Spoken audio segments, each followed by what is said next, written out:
ছেলেটা কে রে নাজনীন? তো বলিনি এত, ছেলেটা দেখতে কেমন এটা জিজ্ঞাসা করেছি। তামিল হিরোদের মতো দেখতে। না, কার বয়ফ্রেন্ড? তুই প্রেম করছিস? হলো কি করে? কেন? ফেসবুকে ওইখানেই পরিচয় হয়েছে, আর এর মধ্যে আমাদের একবার দেখাও হয়েছে।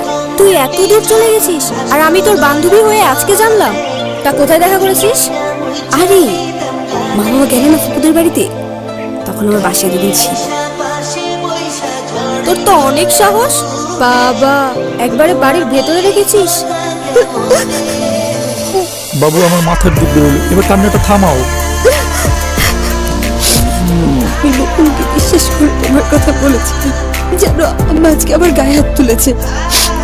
আমি পড়াশোনায় ফোন করেছি, আমার খালাতো ভাইয়ের সাথে ওরা আমার বিয়ে ঠিক করে ফেলেছে। তুমি প্লিজ